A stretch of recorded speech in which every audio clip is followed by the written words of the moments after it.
Welcome, everybody, and thank you for joining us today. My name is Julio Friedman. I'm a senior research scholar at the Center on Global Energy Policy and the director of the CAMRI initiative, the Carbon Management Research. Tonight's initiative, and tonight's event, which is being co-hosted by the Center for Global Energy Policy's Women in Energy program, is the first public event for this initiative. So thank you all for being here. The Carbon Management Research Initiative explores public policy, financial and economic aspects of removing, storing, and using carbon dioxide. Tonight, we are incredibly blessed and fortunate to have the august and awesome panel that we have here tonight. We're talking about CCUS, carbon capture, use, and storage as a tool to counter climate change with this incredible team of experts. Let me quickly say that this event, like all those at the center, is being webcast live, and the full video will be available on our website in the coming days. And for those of you who are watching online, as well as people here in the audience, you can ask a question of the panelists at any time using the hashtag CGEP events and our Twitter handle at ColumbiaUEnergy, all one word. So with that, let me take a moment and introduce the event and our panelists. Over the past couple of years, we've had a set of dislocations around our climate change discussion. 3 years ago, I think it was fair to say that a whole bunch of us were quite optimistic with the passage and approval of the Paris Accord, with what seemed to be this remarkable progress we were making on the costs of renewables, the technology improvements on things like batteries, and there was this, I think, sense of optimism and this sense of progress that was palpable and that a lot of people liked. I think that was true in our community in Carbonville as well. Fast forward to 3 years, I don't think everyone's got that same sense of optimism. It seems that for 3 years now, emissions have risen worldwide. They've risen in places like Germany, a leader in renewables, and California, a leader in renewables. In all these places, we're seeing more emissions growing. I think the progress that people saw in China and were really hoping was going to pan out worldwide has been tempered by their increased heavy industry and the technologies that have gone with it, like coal to olefins and other kinds of things. In addition to that, we've seen a set of political dislocations that not everybody anticipated, whether it's Brexit or in Russia with Vladimir Putin, or Xi Jinping's specific response to create Xi Jinping thought as part of the Communist Party platform to our own country here. We are seeing sort of radical changes that have shaken up the whole gumball machine in this context. In part for that reason, and in part because people like the people up here on our panel have been working so carefully, so diligently, so well, and so long, we are seeing a moment now for carbon management in the form of carbon capture, use, and storage. In part, it's being prompted by the fact that these technologies have matured quite a lot over the past decade. Costs have dropped, performance has improved, and we've got places around the world that are doing it now. At the same time, policies have begun to come forward that have created markets for this technology that didn't exist a couple of years ago.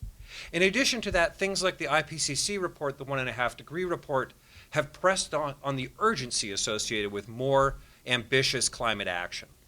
And in that context, additionality, greater effort is required, and in that context, carbon capture and storage has grown as a topic of interest. This is a topic which is very near and dear to my heart, but I would be remiss if I talked about it anymore and instead turned it over to the incredible team of experts that we have on this panel. Let me start by introducing all three of these incredible women who I've known for a very long time and who have done so much already in this field over the course of their careers. Let me start with the incomparable Dr. Sally Greenberg. She's the Associate Director of Energy and Materials at the Illinois State Geological Survey, and she is the Principal Investigator for the Midwest Geological Sequestration Consortium, one of the U.S. Department of Energy's 7 regional partnerships. And she's also founder of the Sequestration Training and Education Program, STEP. Among other things, Dr. Greenberg is an expert not just at the geoscience of storing CO2 underground, but she has personally helped field one of the best and biggest projects anywhere in the world, which is the Archer Daniel Midland Storage Project in Decatur, Illinois. In addition to that, she is an incredible expert, deep, knowledgeable, capable actor in terms of outreach between the communities of people who do carbon capture and storage and the communities that they actually affect, whether it is the local communities, whether it is around questions of safety or environmental justice or finance. Sally is a go-to person around the world on these topics. Next to her sits the incredible Erin Burns. She's the Associate Director of Policy at Carbon 180, which is a climate-focused NGO dealing exclusively with CO2 removal. There she works with scientists, entrepreneurs, academics, and policymakers to create and inform federal policy on carbon capture, carbon removal, and carbon use. Previously, she worked in the Senate, where she handled energy, environment, labor, and agricultural issues, including staffing the Energy and Natural Resources Committee and the Public Lands Subcommittee. She's a native of southern West Virginia. Throughout her career, she's worked on issues including things like coal worker and coal community transition and how these kinds of jobs and programs affect communities. She holds a degree in cultural anthropology from Carnegie Mellon University. Last but by no means least, sitting next to me is Ms. Sarah Forbes, who is a scientist at the U.S. Department of Energy. I had the very good fortune of working with Sarah closely when we were both there, but we've worked together for almost 18 years on this topic. First when she was at National Energy Technology Lab, and then after that when she was at the World Resource Institute. She applies her ecological perspective to questions of regulation, policy, and engineering challenges, including carbon capture and storage, not just in that context, but also in the context of other clean energy technologies. She leads the strategic planning process for the Office of Clean Coal and Carbon Management and oversees a select set of policy and economic activity analyses. Among other things that we worked on together, one of the proudest moments of my career was working with Sarah at the World Resource Institute on the guidelines, the CCS guidelines for carbon capture, transport, and storage, which we created to be a user's document for people who wanted to actually field and operate these things. We said, what do they care about? What do we do? And Sarah was unquestionably the instrumental leader for that whole effort and for the creation of the guidelines. So we owe you thanks for that. With that, I'd like to take just a moment, again, for those of you who are out in the audience. I just want to say again, for you watching online, my name is Julio Friedman. I'm here with Erin Burns, the Associate Director for Policy for Carbon 180, Dr. Sally Greenberg, the Associate Director of Energy and Minerals at the Illinois State Geological Survey, and Sarah Forbes, Scientist at the Office of Fossil Energy and the U.S. Department of Energy. We are discussing carbon capture, use, and storage as a tool to counter climate change. And we will have first a conversation among the panelists, and then we're going to open up for questions to the audience in a bit. Again, for those of you here in person, if you have a question, raise your hand. We'll bring you a mic, and we'll take your questions. For those of you who are watching online, you can use hashtag CGEP events and our Twitter handle @ColumbiaUEnergy to ask questions. I will insist that you ask questions. This is not a place for testimonials. This is a place for discourse and exchange. So with that, let me start with Dr. Greenberg. Thank you. Good evening, everybody. I'd like to thank the Center on Global Energy Policy, Women in Energy, and the Carbon Management Research Initiative for hosting this event. It's a great pleasure for me to be on this panel with these two amazing women who both have deep experience in the energy space, and I look forward to the discussion that we have and with engaging all of you. We've been asked to keep our comments brief, so I will do my best to honor that. And in that spirit, let me tell you just a little bit about myself and the perspective that I bring to carbon capture, utilization, and storage. As you heard from my bio, I'm a researcher at the Illinois State Geological Survey, which is at the University of Illinois in Champaign-Urbana. And my organization has been working in the area of carbon storage and in carbon capture for more than 20 years. I personally have been working in this space since 2003 and have had the pleasure of working with both Sarah and Julio for that entire time. And the experiences and viewpoints that I share with you tonight really are based in practical project experiences, derived from many years of research and boots on the ground opportunities to put into place deployment of carbon capture or carbon capture and storage. The main idea that I want you to walk away from this exchange with, and what I would like to stress, is that carbon storage has been demonstrated. We know it to be safe, and we know how to do it when we are ready to do so. But we'll get to that a little bit later in the discussion. Currently, as Julio mentioned, I'm the principal investigator for the Midwest Geological Sequestration Consortium, which is one of 7 regional partnerships established in 2003 by the U.S. Department of Energy to explore the potential for carbon storage across the United States and to assess our carbon storage capacity throughout the country. The partnership that I lead focuses on a single geologic feature, the Illinois Basin, which is an underlying rock formation that underlies the states of Illinois, Indiana, and parts of Kentucky. We have exceptional rocks, and as a geologist, I feel quite qualified to say that. And what my team set out to do through our partnership is to demonstrate just how good the rocks in the Illinois Basin are for carbon storage. Through a series of steps, systematically, the regional partnerships assessed the regional capacity for carbon storage. We looked at, we conducted small pilot studies, and then ultimately, in and around 2007, 2008, engaged in designing large-scale demonstration projects. So the Midwest Geological Sequestration Consortium is the lead on a project called the Illinois Basin Decatur Project, which was designed to store 1 million tons of carbon dioxide from ethanol production. So it's a biofuels carbon capture and storage project. And we are storing carbon dioxide more than 6,800 feet beneath the surface in Decatur, Illinois, in a sandstone unit with CO2 captured from Archer Daniels Midland ethanol production. I'm just about done with my comments, but I want to point out that the project that I lead and have been a participant in is special for several reasons, but I will highlight 3 of those. So we were one of the first demonstrations in a non-fossil fuel-based carbon storage scenario.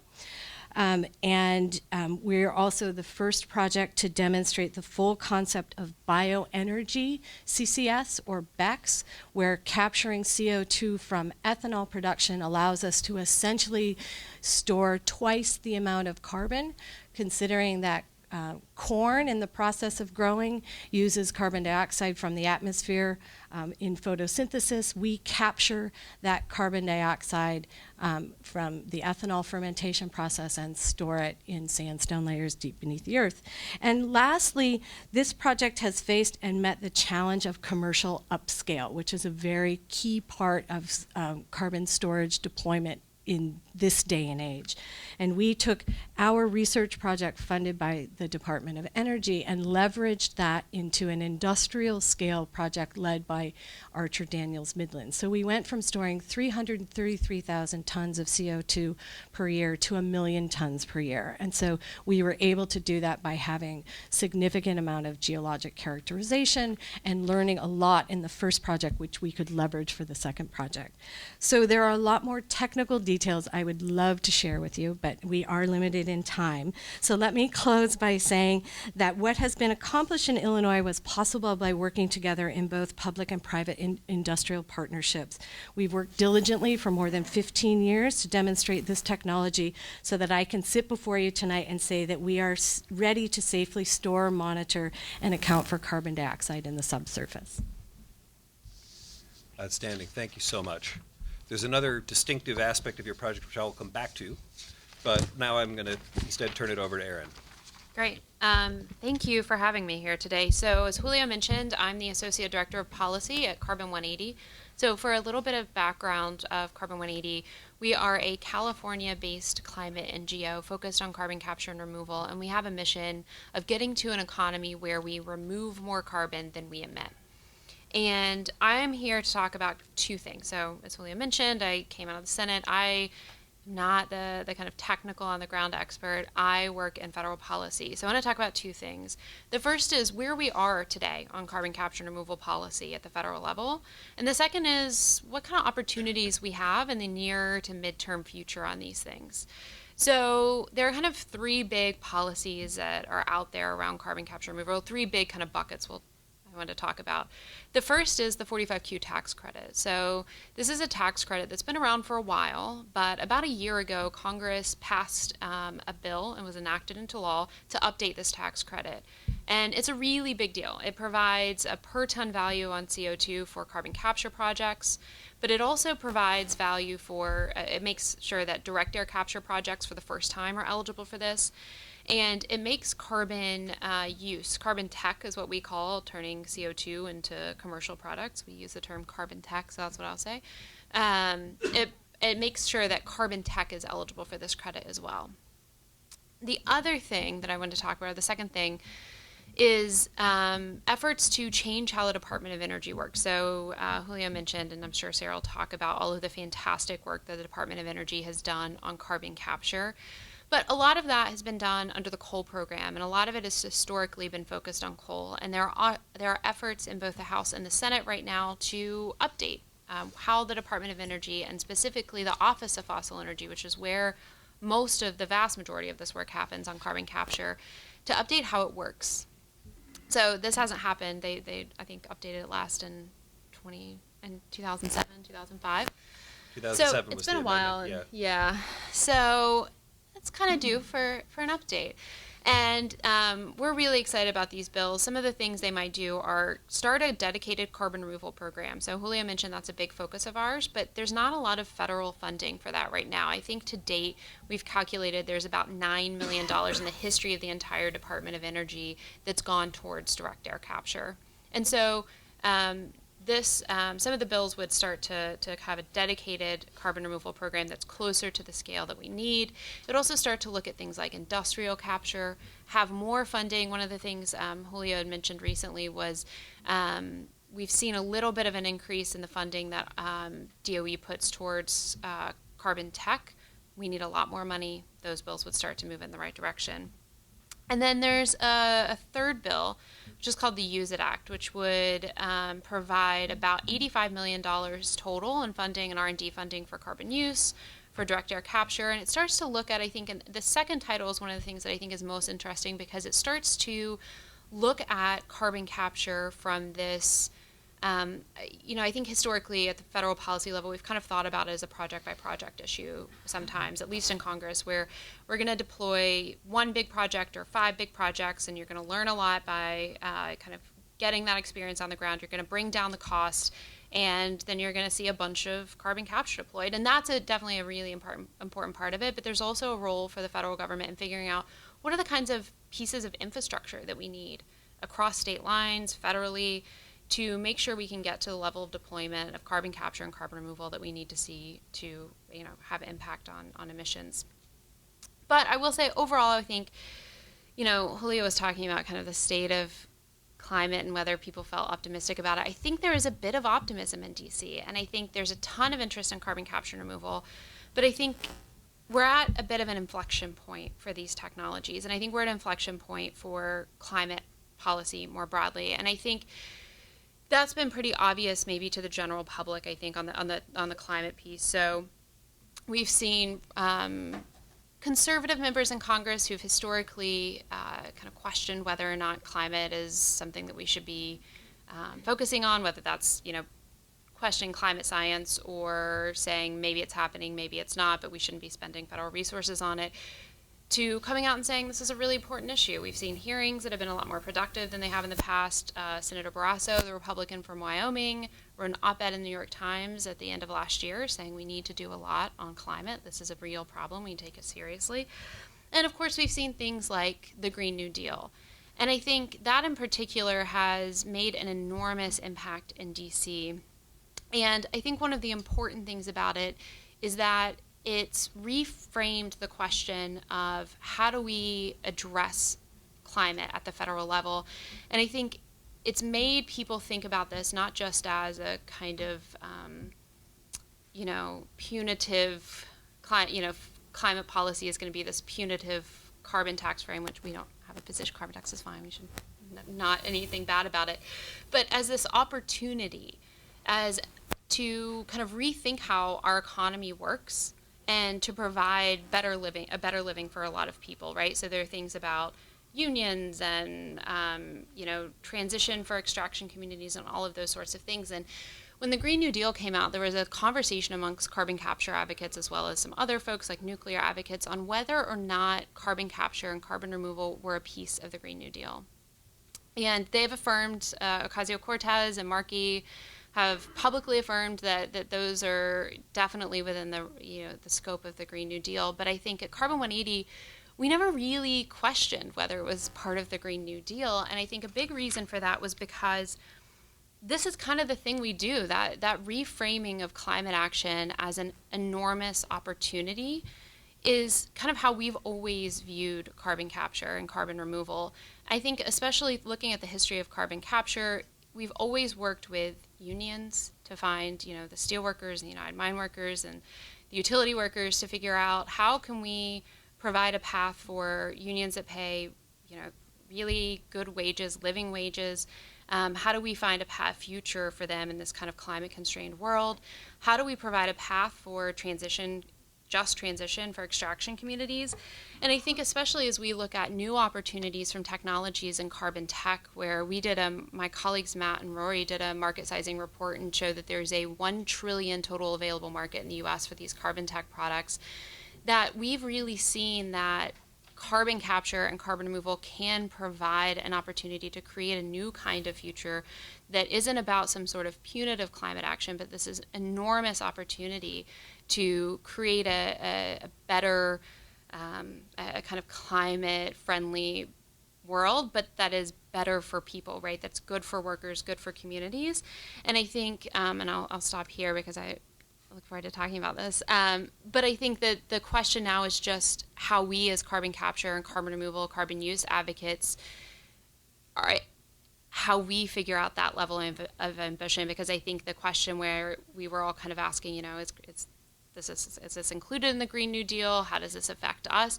I think we have a tendency sometimes to step back and say, why don't you include us? Can't you include us? This is really important. And we tell you all the facts and all the climate math and show you why this is really important. But I think what we need to do now is work with those folks and with others, work with the same folks we have in those communities and at the unions to show the people who are putting together these kind of bigger climate plans how carbon capture and carbon removal can be a piece of that. Excellent. With that, certainly in no way, shape, or form least, Sarah, what have you got? All right. So what I'm going to do in my brief remarks is talk a little bit about where CCS is from a technological perspective, what research we're doing at the Department of Energy, and I'm also going to talk about the remaining hurdles from a technical, policy, and financial perspective. So Julio and Sally, everybody's made reference to the fact that there's a lot of progress that's been made on CCS and that we've been working on it for a long time.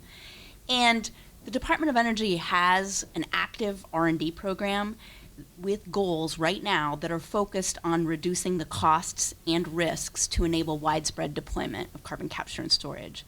So the major remaining technical challenge is the cost of capture.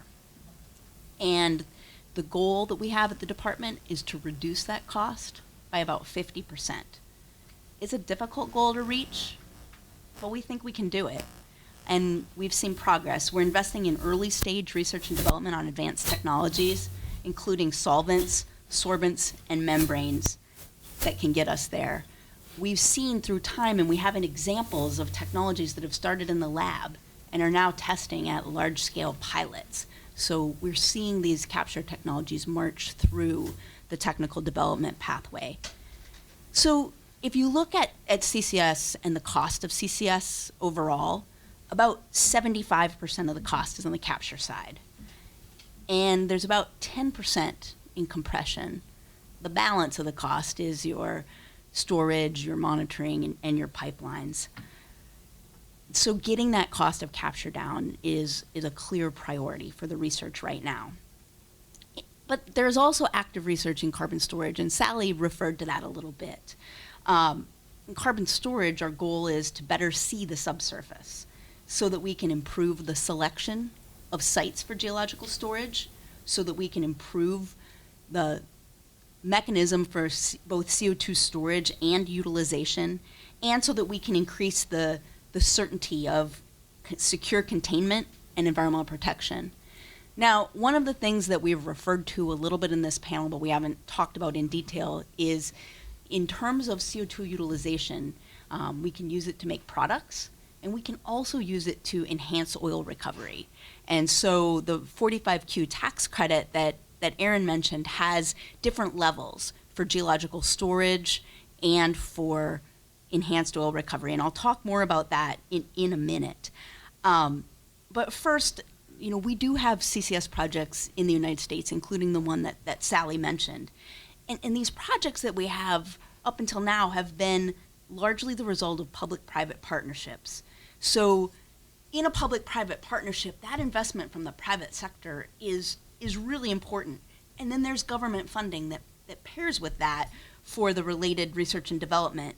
So the public-private partnerships include the effort at Decatur, and there's an air products project that's capturing CO2 from a steam methane reformer in Texas, and a Petronova project that's capturing CO2 from a coal-fired power plant, also in Texas. These projects and the learnings that we're getting from these projects are really important to the future of CCS. But when it comes to commercial deployment, incentives and continued support is required. So one of the things that we do at the department is we do analysis, and we've done some analysis using the National Energy Modeling System, or NEMS. And doing that analysis, it shows that existing regulatory frameworks and tax incentives are insufficient for wide-scale deployment of CCS. The one thing that sometimes, we will talk about federal policy on the panel, but one thing that I wanted to make sure I mentioned in my opening remarks is that state governments in the U.S. are also taking action on their own, and those actions that states are taking make a big difference. There are many states right now where your carbon capture equipment is tax exempt. States are also looking at other things, and they've adopted offtake agreements, utility cost recovery mechanisms, and CCS is eligible for electricity generation portfolio standards.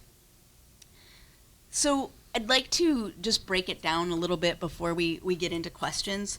From a technical perspective, we know how to do CCS, but we need to get the costs down, and we need to bring our brightest scientists and best research projects to the table to make that happen. We've done a lot at the department through our research and development on capture, also through the regional carbon sequestration partnerships. We have a major demonstration program. The projects that I mentioned are part of that. And we have a program called Carbon Safe that are proving the opportunity and the availability of CCS in resolving technical challenges. On the policy side, the existing incentives are insufficient, but they're a big deal, and they're generating a lot of interest, which we've heard from the other panelists. On the financial side, each and every project, getting the financing, getting it to happen is a big lift. I wanted to mention in the opening remarks that there are existing government programs to support financing. This includes the Department of Energy's Loan Guarantee Program. The USDA also has a grant program through the Rural Development Authority. And there may be other options for other types of tax credits. But one of the things that's important is to think about the financing of a project. There's upfront financing that's needed, so something like the Loan Guarantee Program, or a credit like the 48A credit, which was available for an investment tax credit for clean coal. That can help with the upfront financing costs. And policies like 45Q that provide a tax credit on $1 per ton of CO2 that's stored or used, that helps on the downside, and you really need both, and probably more. And with that, I'm sure there's a lot more that we all have to say, but I'll make sure we reserve time for questions. Excellent. Thank you guys so much. The way that we're going to take it from here, just so you all know, is for the next half hour or so, we're going to have a discussion here that's moderated in the panel. And then after that, around 7 o'clock or so, we're going to open up for questions. So I will ask you to just be patient. We'll get to you. We really want to hear your questions. We really want to have a dialogue. But let's start, if we can, with a dialogue just here. Based on your comments, let me first go to each of you and ask a sort of a specific or targeted thing. And again, starting with Sally, one of the things I mentioned is that you have something else special about the project in Decatur, Illinois, which is the first ever permitting for Class 6 wells. So the EPA created a whole well class, just for the CO2 injection and storage. This well class has existed for almost 10 years now, and you guys were the first people to put it into place. Will you talk a bit about regulation associated with CCS? Sure. I should have expected that. And actually, we not only had the first, but we had the second. So we have two Class 6 permits, one for the first project, which is the project that I lead, and the second Class 6 permit is for the Illinois Industrial Sources CCS project, which is part of the major demonstrations program, as Sarah mentioned. And so, being first is interesting, and you're the entity that a lot of the bugs get worked out on, and I will say that the permit process was long, and took about 4 years for each of the permits to be for the permit application process to go forward and for those permits to be issued. And and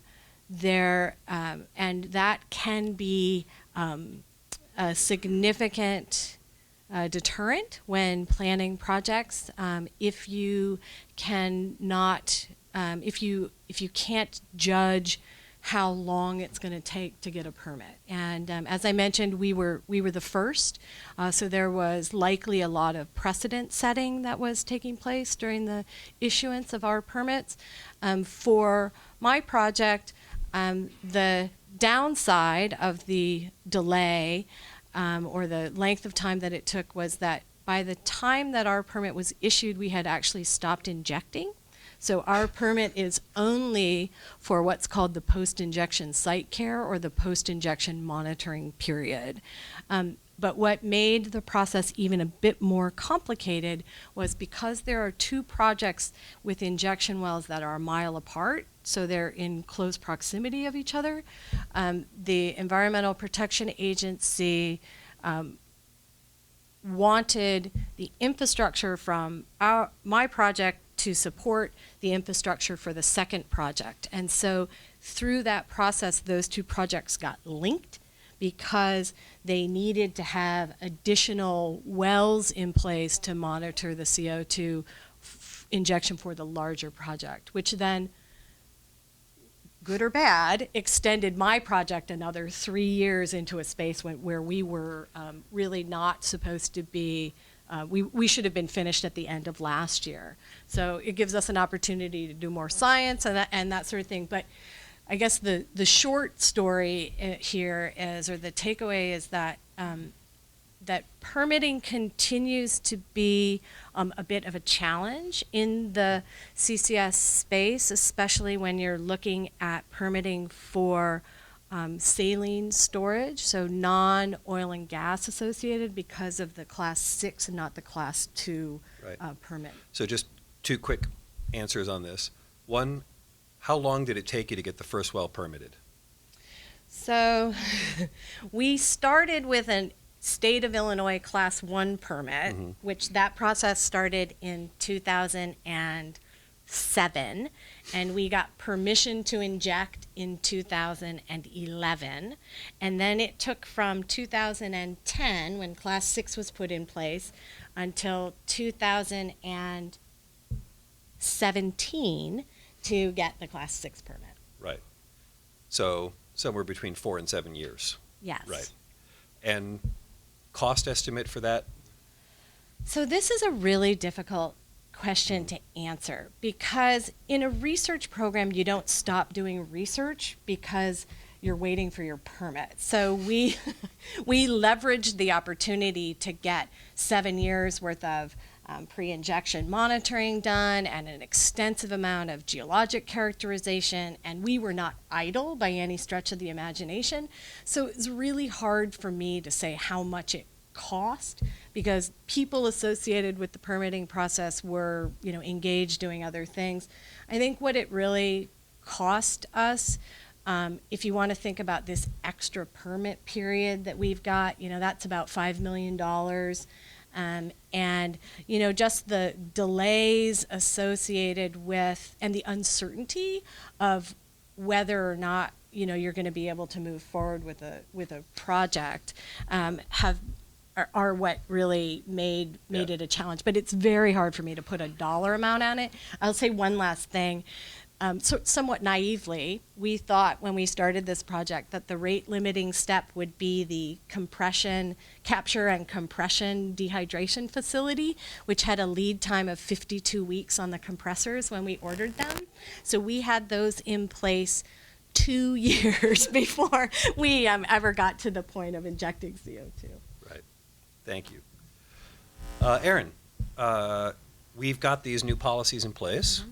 We're all very excited about that. When they came out, a lot of people were like, where did that come from?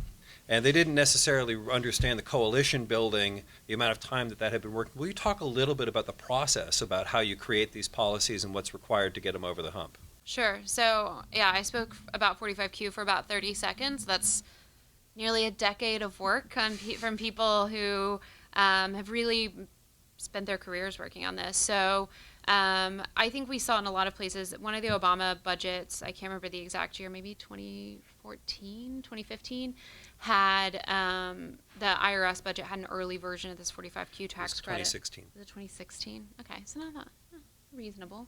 Mm-hmm. Well, it came out. It would have been it came out in 2015, or did it come out in 2016? It was a 2016 budget. Okay.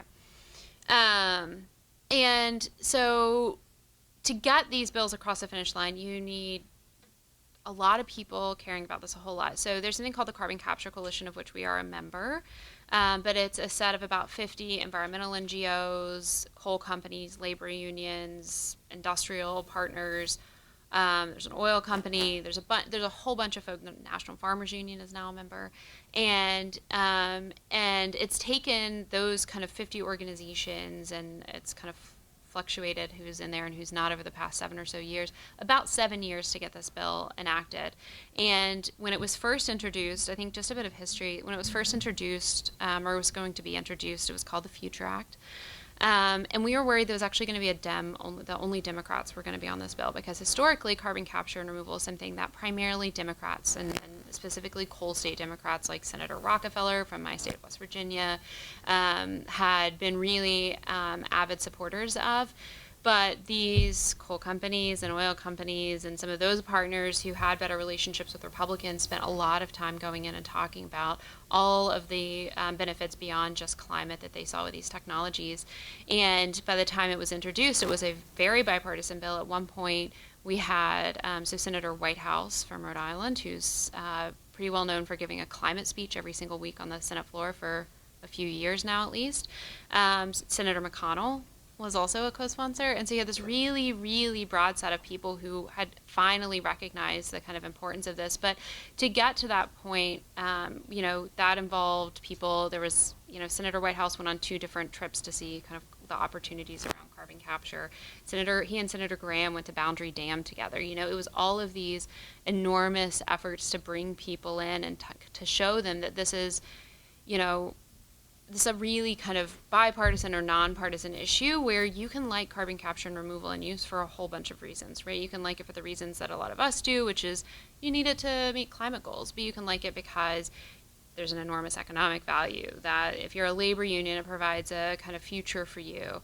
And so to get any of these bills enacted takes kind of, it doesn't happen, you might see the bills introduced and 6 months, a few months from there it gets a hearing, and a few months later you kind of see it pass as part of a package. People don't really do floor votes on these things anymore.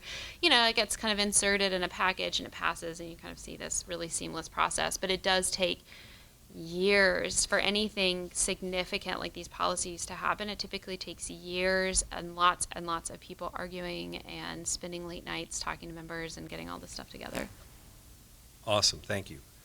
So, Sarah, as much as I would love to talk to you about politics and policies, because we got a lot to say about that, I'm going to ask you about something else, which is you work in the coal program, and a lot of people see CCS as a coal technology.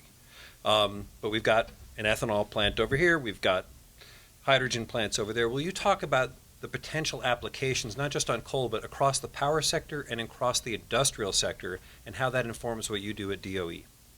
Sure. So, because of where the research program lies in the budget process, in many ways, and also because of the amount of CO2 at the time that we started, the program started, the amount of CO2 that was coming from coal-fired power plants, there was a wedding of carbon capture and storage to a vision of capturing CO2 from a coal-fired power plant. In many ways, that is something that is important. It's still an important part of our program. But the same technologies for capturing CO2 in many cases can be applied to a natural gas-fired power plant, and they can be applied to industrial sources of CO2. As early as, I think, 2007 or 2008, Pacific Northwest National Lab was putting out some really great analyses that showed, over time, how wide-scale deployment of CCS might happen. And so one of the things that those early studies showed, I think correctly, was that if you can capture CO2 from what we sometimes call high purity vent sources like ethanol, fertilizer, the steam methane reformers in the one project that I gave as an example, that the cost is lower and those are early opportunities for deployment. One of the things that's happened with the enactment of the Bipartisan Budget Act and the expanded 45Q program is that in parts of the country, we're seeing a lot of interest from ethanol producers thinking about working together. States and regions are thinking about what are our sources and how could we use them to form a network. So coal remains, capture from coal-fired power plants remains an important part of our program, but it's not the only opportunity for CCS. So let me ask a couple of questions for the panel as a whole. We've got maybe 15 more minutes here before we open it up. So let's try to jam through a whole bunch of stuff as auspiciously and as beautifully as we can. So one of the things I wanted to talk about is sort of this question of public acceptance. That most people know what a solar panel is, they know what a windmill is, they know what a gas plant is, they know what a nuclear plant is. When we generally talk about this, most people don't know what we're talking about, and so they have questions, uncertainties, and risks. Can you guys talk about your experience in reaching out to the public so that they understand what we're talking about and how it benefits them? So I'll start, and I'll leave the extensive comments to my colleagues who are social scientists on the panel. But I will say that the Department of Energy has recognized the importance of stakeholder engagement and education, and it's been an important part of the DOE program through the regional carbon sequestration program since at least 2003. One of the other things is, when we think about public acceptance, one of the things that we did during my time at the World Resources Institute is we published a set of guidelines for engaging communities in community engagement specific to CCS. There are a number of interesting things, and we can talk about that more, but really one of the things at the core of stakeholder engagement is discussing the risks and the benefits of a project with the local community. Yeah, I think there are kind of two things when we think that kind of immediately come to mind. One is, I think one of the challenges people have around carbon capture is this is going to prolong the use of fossil fuels, right? And all the implications that come with that. Even if we strip the emissions, I'm from southern West Virginia. You still might be mining coal, and that has impacts on human health and the environment. I think one of the things that we talk about there is we actually talk about the applications in the industrial sector. We talk about carbon removal. We talk about the fact that you can't really get rid of the industrial sector is 1/5 of U.S. emissions, and you can't zero those out without carbon capture. I think the other thing longer term, and I actually have notes scribbled to talk to Buck Sally with a bunch of questions about this, that's a little bit different than something like solar panels or wind turbines, is the question of carbon storage. I think we have a lot of questions, even people who work in this field. I was in an event recently, and that came up even with people who kind of work on this. So there are questions that we weren't sure of the answers for. I think that there is there's going to need to be a much bigger, more thoughtful community engagement effort, and I think it's really important for the long-term success of this in places where we are injecting CO2 who people do understand it, right? Because people Understandably, you don't know what's going on, and somebody's putting a bunch of stuff under the ground where you live. And even though we know it's safe and then we understand it really well, and Sally's worked on it for a really long time, if you don't do a good job of communicating that to the people on the ground who aren't technical experts, have a lot of other things to worry about, who don't spend all of their time thinking about this, then I think that's going to be a big challenge for us. And I think that's something that we're still, at the federal policy level, at least, I think people are definitely still grappling with. So I want you to know that I could literally talk about this subject for a week, but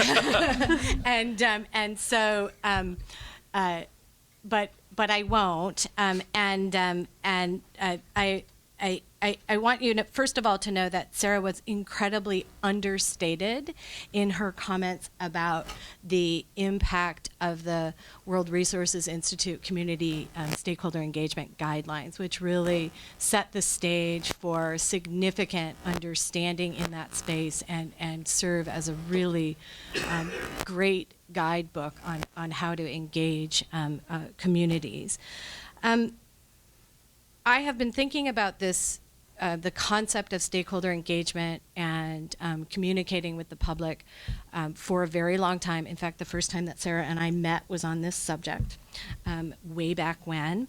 And thinking about how we communicate science and technology, why we communicate, how we do it well, and how we listen and engage. So stakeholder engagement is a two-way process that needs to involve many, many people, and there needs to be a dialogue. So it's not a one-way information exchange where I tell you everything I know about carbon storage and you walk away happy and assured that everything will be fine. That said, much of what we have done in the engagement space over the last 10 or 15 years has really been at the project level. So those of us in the technology have been very focused on demonstrating that carbon capture and storage works, and we have been funded by the Department of Energy to do that. And so in that space, engagement has to happen around projects. And so we have examples of where that's been successful and examples of where that has not been successful. And one of the things that I learned through the WRI engagement process and was fortunate enough to be part of that expert consultation process was, you can have the best stakeholder engagement in the world, but it does not guarantee project success. And so that's something that but you have to do it. You have to do it no matter what. I'll finish up by saying that, as Erin mentioned, we're at an inflection point in the space of carbon capture, utilization, and storage, and we've seen a lot of renewed energy, no pun intended, around because of 45Q. I get calls in my office almost every week or so from ethanol companies or industrial sources who are interested to find out whether or not it's a viable technology for them. So what I think is going to happen in the engagement space is that we're going to move away from only this project level engagement to more of the policy level that Erin has been talking about, which we have definitely seen and is coming to fruition after 10 long years of trying to get policy in place, but there's need for more policy, as Sarah said. And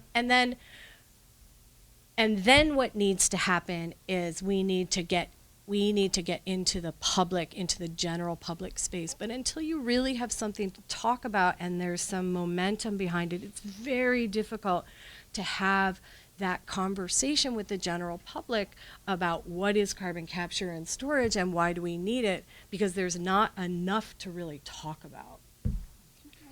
Sure. So one thing I'd like to add, just tying together Erin and Sally's and I guess my points is, we've mentioned the fact that we have a regulatory framework for CCS in place, and we've talked about the costs, but that also ties into this idea of the public and how does the public feel about CCS. The U.S. has, we have Class 6 geological sequestration rules which were put in place in 2009, and those were designed to enable CCS and at the same time make sure that we're protecting underground sources of drinking water. So let me pivot off of that conversation and talk a bit about states. And I want to throw out two kind of different topics. You can pick up whatever you want from it. One of them is that not all states are created equal, right? A lot of the places where these projects are happening are in rural communities, or they're in red states like Texas or Oklahoma or Southern Illinois or West Virginia. And that is something where the sort of the cognoscenti on the coasts don't necessarily see it, understand it. They have a different value proposition. So there's a whole question about urban versus rural, the way that different states think about their own equities in this context, and that's something which is distinct. In addition to that, and perhaps reflecting that, different states have different policies. So you're seeing both New York and California go from a renewable portfolio standard to a clean energy portfolio standard, where something like CCS could potentially be an option. And in doing so, also increase ambition. They go from 50% to 100% or something like that.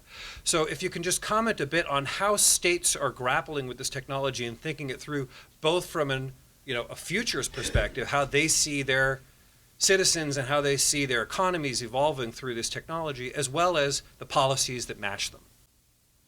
Simple topic. I want to bring up a state you didn't mention, which I think is doing a lot of really interesting stuff on this, which is Wyoming. I may have missed it in your list. As a West Virginia, I think Wyoming's kind of eating our lunch. I mean, they're doing an amazing job, and they think about that. I mean, it seems to me they seem like they're trying to transform their economy from this kind of coal, so they're the number one coal producer in the U.S. That's not what I meant by they're eating our lunch, but West Virginia is the second largest one. But I think their former governor would say, kind of, doesn't matter if you believe in climate change or not, that's the way the economy is going, and we need to act on that, knowing that he was in a red state. And they have invested really heavily in not just kind of carbon capture for coal, but looking at carbon capture for natural gas. They're also host to, there's the Carbon X Prize, which is an X Prize for CarbonTech. Half of the teams are at a test center in Wyoming. They've also involved, I mentioned earlier that I think federal policy has kind of had this project by project view and less of this kind of what infrastructure do we need to enable a really large scale deployment of carbon capture. And I think Wyoming is bringing in their infrastructure authority early in on the conversation to talk about things like CO2 pipelines. So I think there are states like Wyoming that do see this future that is totally climate friendly, that is about, carbon tech, that is about, it's more carbon than coal-based, and are doing a lot of really interesting things. So speaking of Wyoming, I don't know, you may have seen this, but there was a bill that that passed and the governor recently signed related to coal-fired power plants, which is if a coal-fired power plant is retiring and it's going up for sale, the owner has to put it up for sale out to the public. And so there is interest in carbon capture and storage associated with that, and that's a new policy that's just been acted by the state legislature, in Wyoming by the state legislature. And it's, the state level policy is difficult to track, but there's a lot of interesting things like that happening.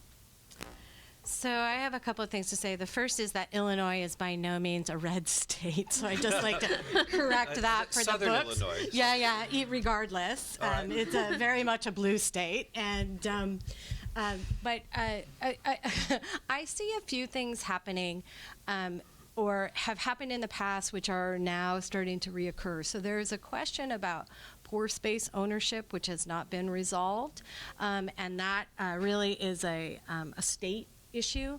We have seen examples during the Future Gen process in the sort of mid-2000s where the state of Texas and the state of Illinois passed bills to take liability for specific projects of stored CO2.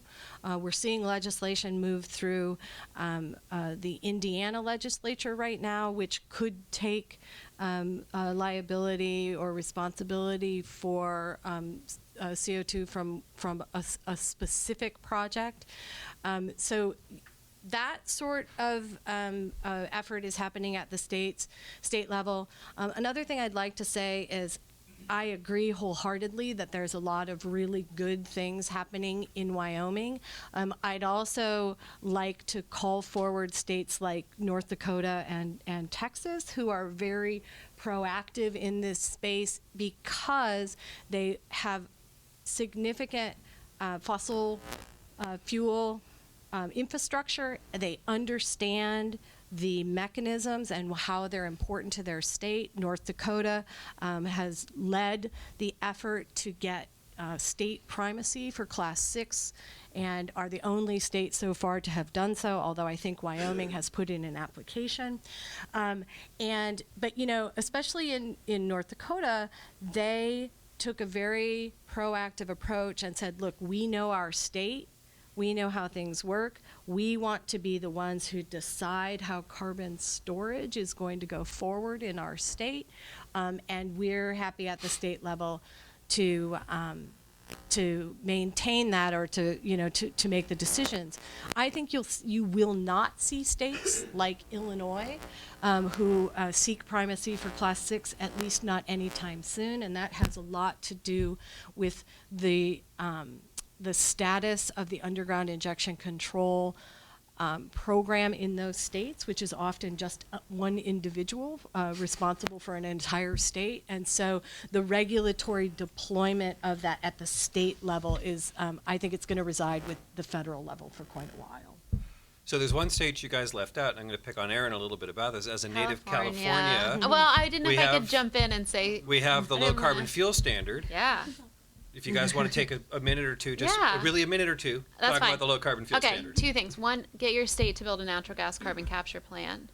But yeah, the low carbon fuel standard is trading about $180 now. So Carbon Engineering just got a bunch of money. It's one of the kind of at the forefront of direct air capture companies. They're going to suck CO2 out of the air, turn it into a low carbon fuel, and they can use that $180 per ton right now.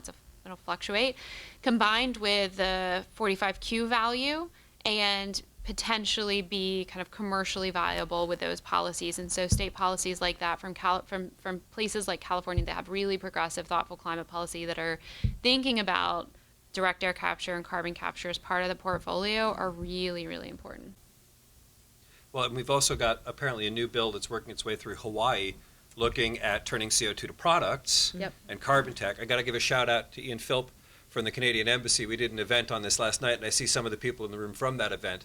But thinking about turning CO2 into products technologically is new, and the policies are starting to catch up with that. The state of New York recently passed, or the governor announced as part of his Green New Deal, a desire to have low carbon procurement standards for low carbon building materials made out of CO2.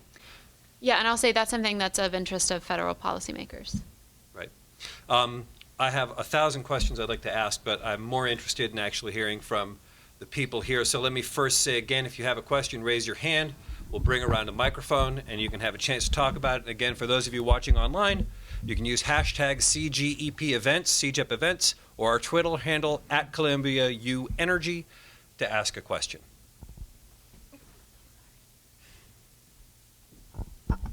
I actually had two questions, but I can just wait for Why my don't you start second with one? go around.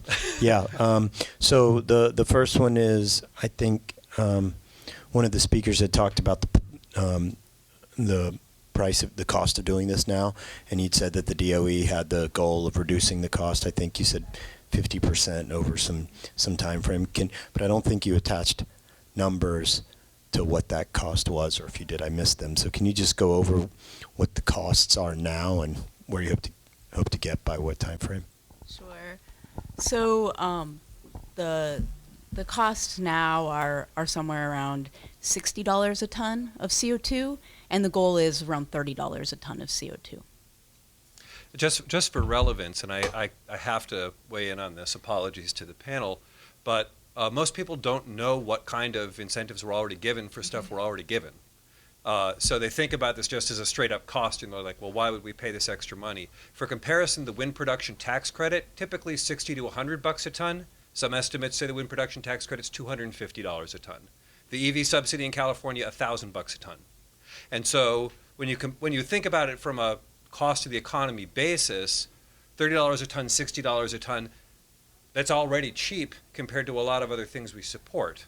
And so the question is, why do you do it? What are you trying to support? What are the goals you want? I think those are fair questions for any policymaker in a public discussion, and certainly things that this panel has looked to and thought about.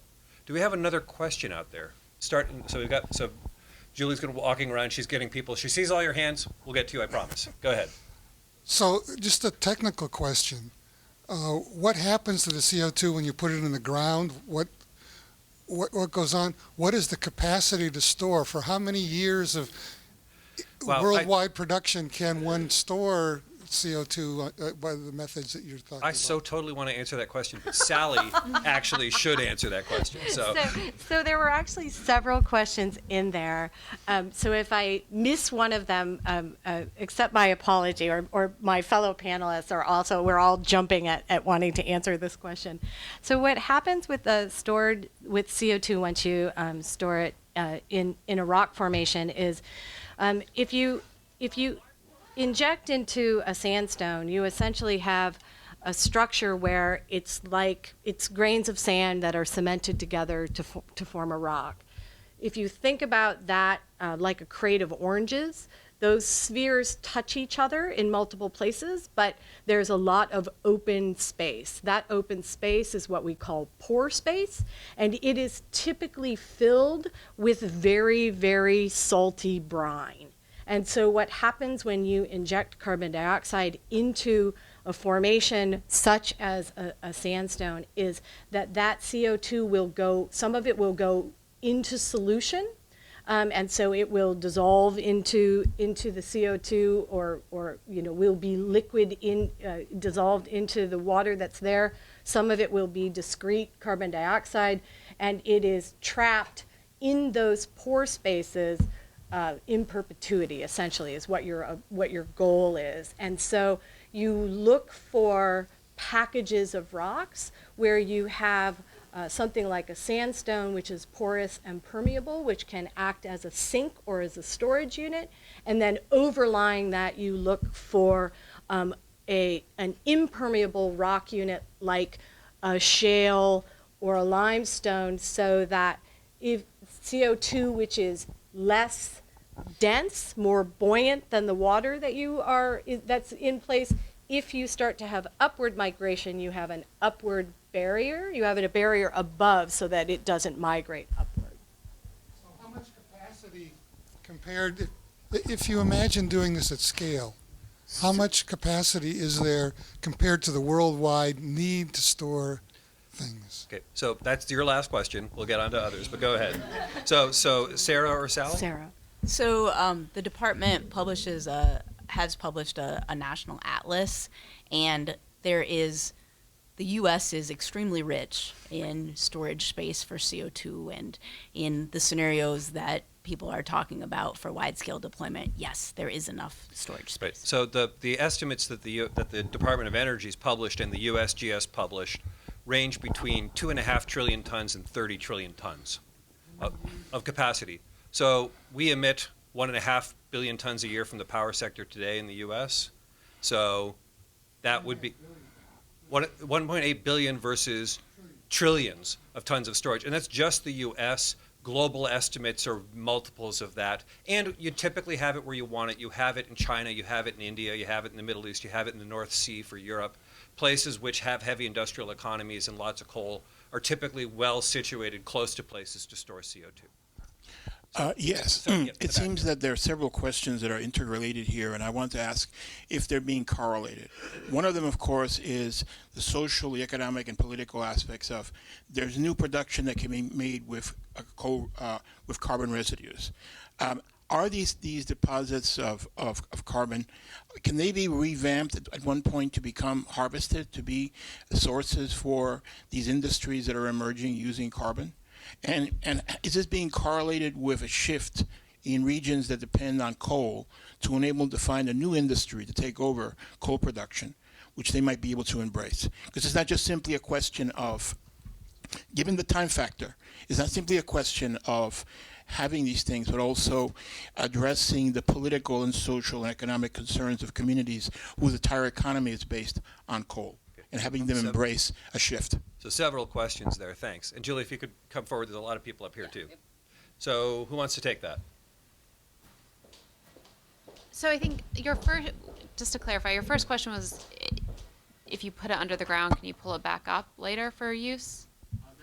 Okay, that I'm going to leave to one of the other panelists. But there are, I mean, as Julio mentioned, there are some overlaps where we think about places like Southern Illinois, where you have potential for coal, but you also have kind of heavy industry, where you might have steel or cement plants, where you can capture that CO2 and then use it to produce other goods, right? And I think right now the CarbonTech market, that carbon to value market, is relatively nascent. I think there are about 80 projects in the U.S., though I'll say that's higher than anywhere else. The U.S. has kind of got an edge on everybody else in this.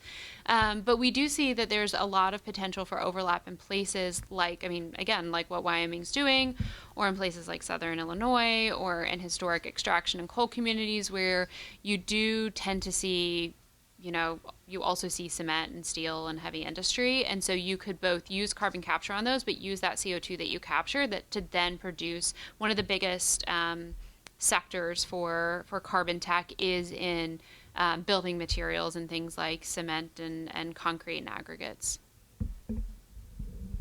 So let me just add to that. One of the highest potential opportunities for the commoditization of carbon dioxide is in the enhanced oil recovery market. And so there's a lot of work to talk sort of about correlating where taking CO2 from places where you have a lot of point sources that are producing carbon dioxide and essentially shipping or pipeline, sending via pipeline CO2 from those sources to places where you're using carbon dioxide to enhance oil recovery, such as the Permian Basin in West Texas. So by linking sources and potential places for use is where the continuation of the building of infrastructure can help the use market considerably. And in West Texas, the limiting step is the availability of CO2, and so to the degree that we can deliver CO2 to that region from places, and I will use Illinois as another example, or use it as an example again, then there's a direct market for that CO2 and a large amount. So basically they can take whatever CO2 we could deliver. One last point to your question, sir. I look forward to the day when we are so scarce on CO2 in the atmosphere and so scarce on CO2 from point sources that we have to pull that stuff back out of the ground. I think that's off in the future for a while. Next, other questions here. Forgive me, I came late, but is there a case study or example of a power plant or an individual situation that's utilizing carbon capture and doing it well right now and is able to store it? Yes. So we in the Department of Energy have had a number of projects at different scales. We had the regional carbon sequestration partnerships, which first started with characterizing regional sources and sinks, looking at what might make sense, then went through a series of field validation tests. I think there were, I don't have the numbers in front of me, but I think there were 20 projects in the initial stage, and then a handful that moved up to full scale. We also, we also have a program that's usually referred to as the Major Demonstration Program, and there are 3 of those demonstration projects that are operating right now. There's an industrial CCUS project that's in Decatur, Illinois, which Sally talked about, that's taking CO2 from an Archer Daniels Midland ethanol production facility and storing it underground for long-term storage.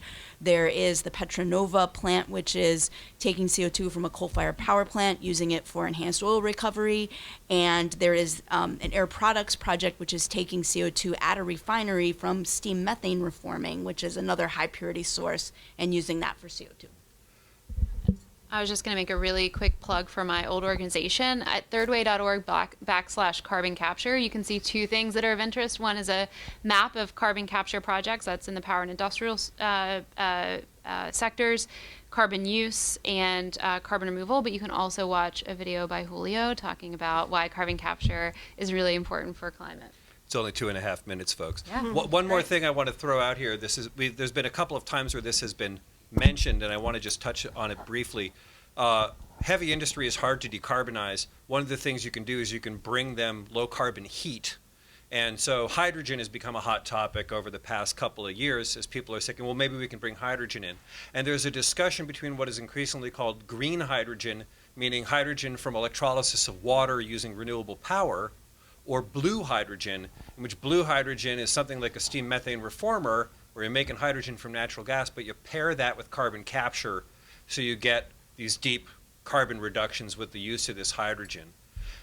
There's this, and I mentioned this just briefly because this is actually some of the focus of our scholarship at the Center for Global Energy Policy, so watch this space. We're going to have stuff on this heading your way in the next few months. Sir? Short question. Are there any global efforts to, using captured carbon with the Chinese? Oh, that's with the definitely for Sarah. Yeah, so you're asking if there are global CCS efforts? Yeah, are you working with them? Yes. R&D and stuff? So there are a number of, the department has a number of bilateral partnerships. Some of them have been going on for a long time. For example, there's a U.S.-Norway partnership.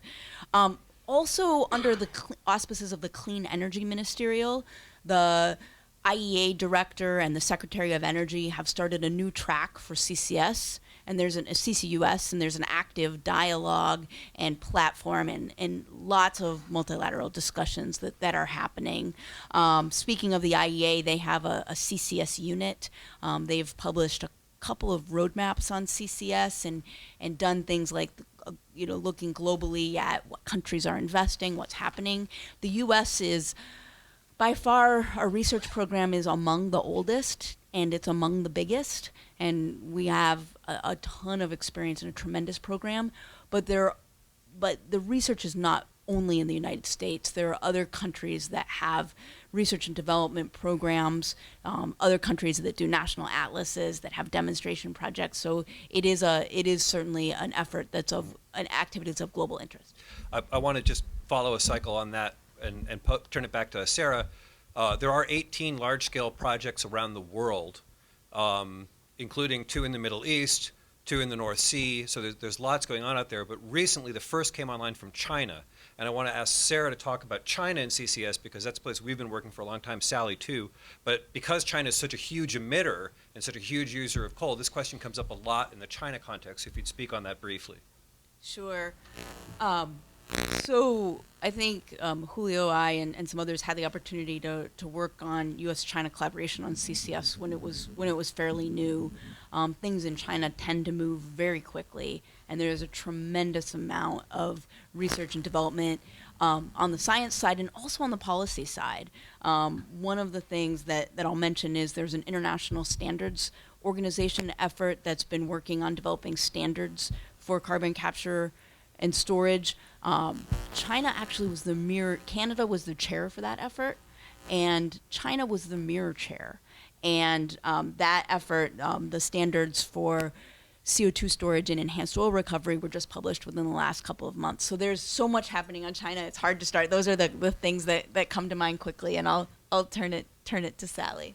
I wasn't really going to speak about China. I just wanted to mention that some of the leaders in this space are certainly Norway that has 2 projects, and there are some of the really seminal early work that was happening in Norway. Australia is very engaged in this space. Japan, our European colleagues, and even South Africa and some other countries that you wouldn't necessarily expect to be in this space have been heavily Saudi Arabia. UAE, yeah, exactly. And so, to your point about whether or not we talk to each other and we share experiences, there's many venues through which that happens. The bilateral, Sarah was talking about international conferences, and there's a conference that happens every 2 years called the Greenhouse Gas Technology Conference. It was just hosted in Melbourne last October, and that's really the big venue for all of us to come and share space, or share knowledge and share experiences. Right. So for those of you out here who are SEPA people, the international policy arena is hopping in this space. Yes? So my question is regarding scalability. Like we are hearing 1 million tons a year, and you said like 1 billion tons of emissions a year. So how we go from 1 million tons in 18 projects to billions of tons, where probably carbon storage is one of the few technologies that will bring negative emissions. And I think that's like one of the things that I always have in my head when I think about carbon storage, like the scalability, like how to actually scale this to that technology that actually matters on climate policy. Excellent question, and one everyone here is ready to talk about. Who wants to start? Scalability? Yeah, so I one thing that there's a lot of depth to that question, but one thing that I should mention is, so I've talked a little bit about some of the department's efforts on the regional carbon sequestration partnerships, and I mentioned how those projects started with field validation tests and they're scaling up. Well, a research effort that we have underway right now is a program called Carbon Safe, and that effort is looking at big scale, real world, commercial scale projects. And one of the interesting things to tie the discussion back in is, as those projects have been looking at and thinking about a big scale project in their state or their region, the regulators and the policymakers in those states have also started to ask questions about what it takes to get to scale.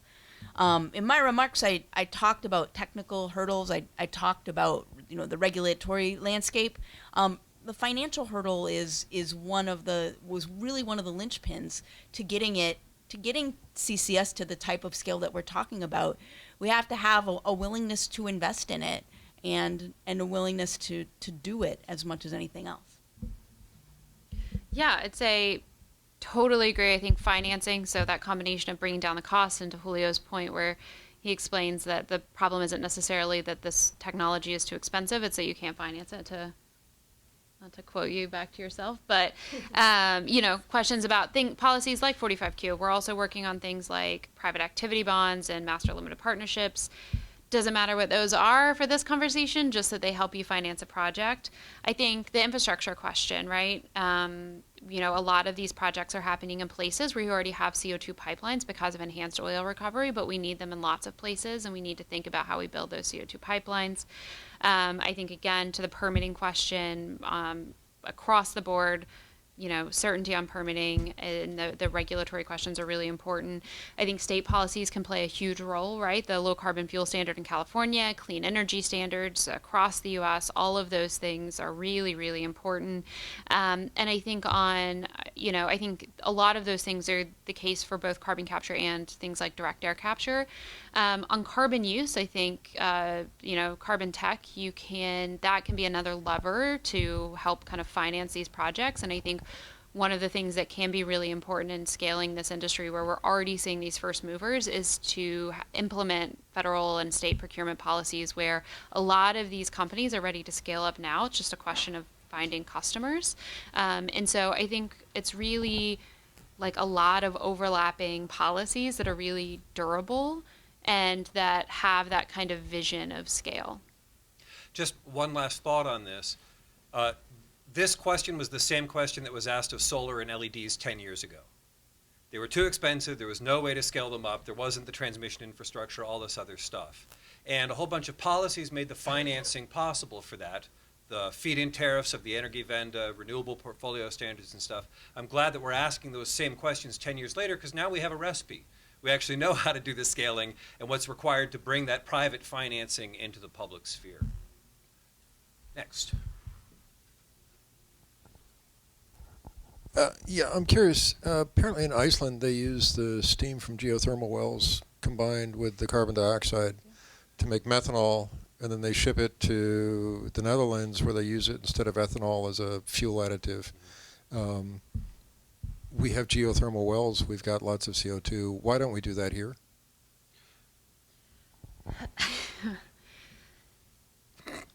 I mean, lots of reasons. Probably, I think we will, right? I mean, these are early movers. You're talking about a direct air capture project, Climeworks. No, he's talking about the Carbon Recycling International, the CRI project. You're right. Sorry. Yes.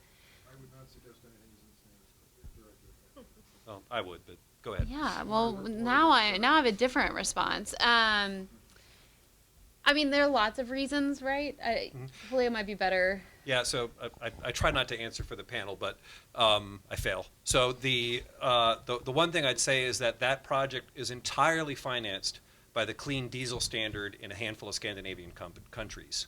And they are prepared to pay above market rates for the methanol they use to fuel cell those ferries, and that's what makes that project economic. So back to Erin's point, if we had a procurement standard in the United States where we said, hey, like we're prepared to pay additional money to get a super clean fuel to run some set of stuff, whether it's federal planes, like in the military, or whether it's, some set of port operating authorities, the city of New York, for example, if they decided that they were going to move to that kind of fuel, then you could start financing projects like that. The problem is always, how do you get customers to finance the project? How do you get the loan from the bank? And the Scandinavian policies around clean fuels is what made the CRI project commercial. Yeah, so I think, like with a lot of these things, they're totally possible in the U.S. It's what combination of policies are you going to get? And the clean air, the low carbon fuel standard in California is starting to do that. Yeah, for sure. Yeah, I was a bit late too, so I apologize. But I'm wondering, you're sort of in a fairly wide silo in terms of ways of approaching carbon capture and use. But there's a historical biological standards, right? In terms of, do you feel there's a looming threat in the sense of your silo from like a biomimicry version, like let's grow lots and lots of trees but then make them into stuff that's as tough as steel? Recently there's been research in the New Scientist where they took out lignin or something and it ends up being a great building material. So along the lines of what you said, I just wondered if there's any sort of collaborations across that people are thinking about, because I suspect the cost of carbon in a wood, if you could then use it, might even be a magnitude less, right? $3 a ton or something. Well, I hadn't seen that paper, but I will say that, at least within the Department of Energy, we do talk to our colleagues in the Bioenergy Technologies Office, and we have some active discussions about things like, bioenergy with CCS, but now I'm going to ask them about this, so thank you. Right, I've been trying to track the space, and I'll be super brief. We only have time for really one more question here before we're going to start wrapping up. But right now, what I see is actually not that so much. Mostly what I see is schism. And we have this incredibly urgent climate challenge, and yet the tree people are saying trees are better, and the rock people are saying rocks are better. Like we kind of need to move beyond that because we need so much more. I have my own. I have my own love for biopathways and biomimetic pathways. I don't see how they get the fluxes or the volumes, but we just need more of all this stuff. And I want to see a lot more innovation, a lot more effort on all of it. And again, that's why I'm at a policy shop instead of a technology shop. Yeah, and I'll say we work on all of that stuff at Carbon 180. I've been talking about the tech side because that's what we've been talking about, but we work on land and ag pathways as well. Okay, so two more questions then. Hi, the question a moment ago was about scale. And I'm just struck by the, so to speak, the lack of creativity in the financial space. Today, Lyft is in the process of raising money. And it's an organization that's losing $1 billion a year. And it's able, now, I would argue that what we're talking about here today is incredibly important. I mean, it's the future of the planet. It's one of the biggest things there is, and goddamn it, why can't the finance community really get as creative as they are about, a rideshare program? I don't have a good answer for that. But, one thing I do want to say, though, is I think I talked about, Julio asked the question about how you get bills passed, and I talked about all the people who are kind of engaged in this advocacy, and it's a really diverse set of groups. I think finance has been missing a little bit from that, not entirely, but I think that's a policy gap that we definitely see, and I think we've been trying to make inroads there, and some have been more successful than others, but I think that's something we think a lot about.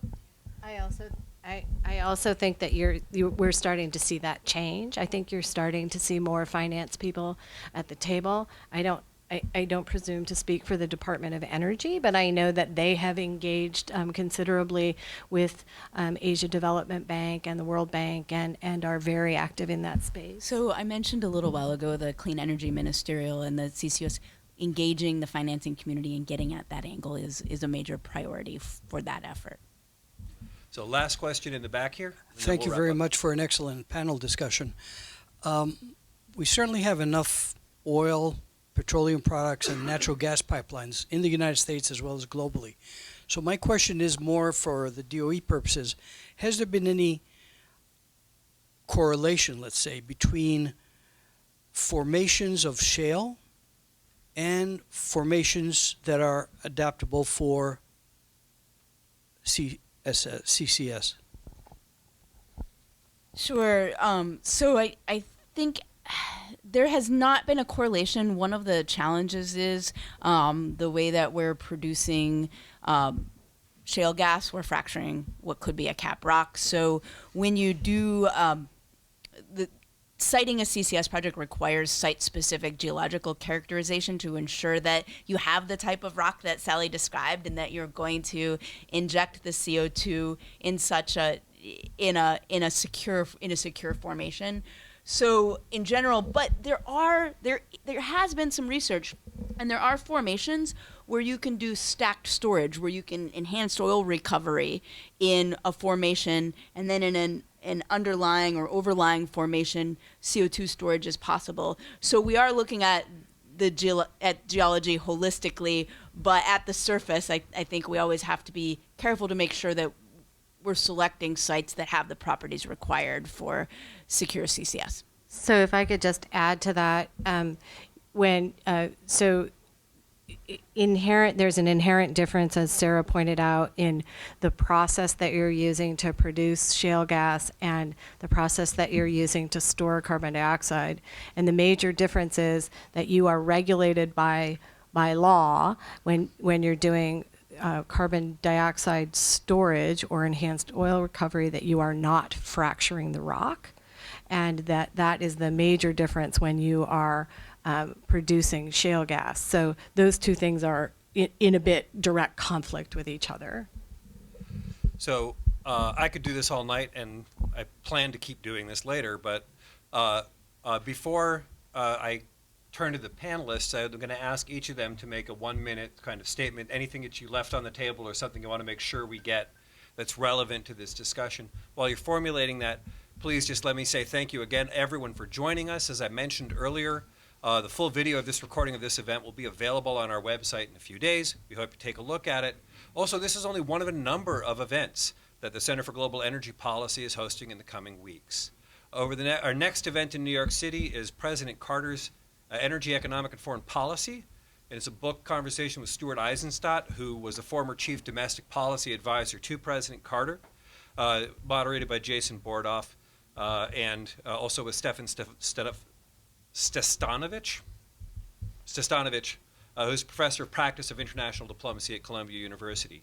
After that, we also have a fireside chat with Jack Lew, former Secretary of the Treasury. That's going to be at the Low Library faculty room on April 1st. With Jack Lew and Richard Nephew, who's a senior research scholar at the center. I also want to give a quick shout out to Julie Marino.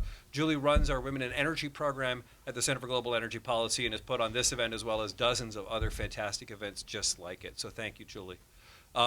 With that, I want to turn to the panelists and give you each one last moment here to lay out some truth we all need to hear.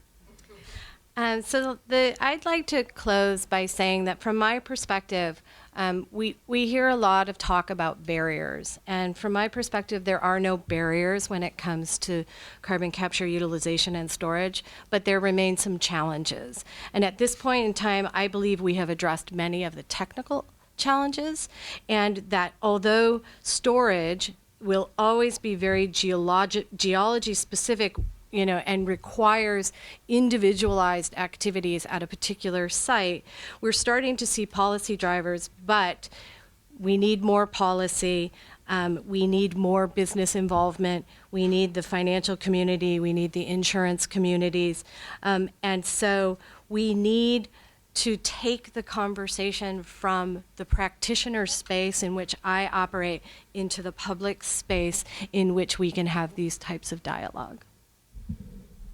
Can I just, my closing remarks are just seconding all of that, I think, in a far less eloquent way. But I think we're ready to go, right? We, a lot of the technology questions totally agree that we've answered and that all of the problems we face are totally solvable. But, you know, we need to be a little more interdisciplinary or build on some of the pieces of the interdisciplinary work that we've done. I think we need to learn from other successes. We were talking about the technology angle of learning from things like wind and solar, but I think there are other lessons we can learn from them, and that there's this enormous opportunity. And I think we can't think big enough about the opportunity that these technologies provide.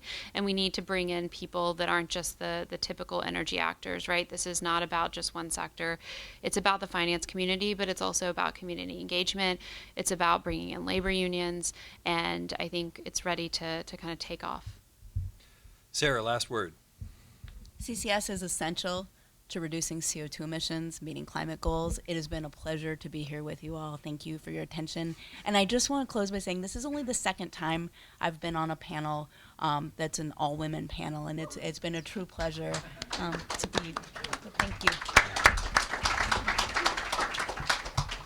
This is not my first time, and I certainly hope not my last time to be doing this, but please join me in thanking this extraordinary set of panelists, Dr. Sally Greenberg, Erin Burns, and Sarah Forbes.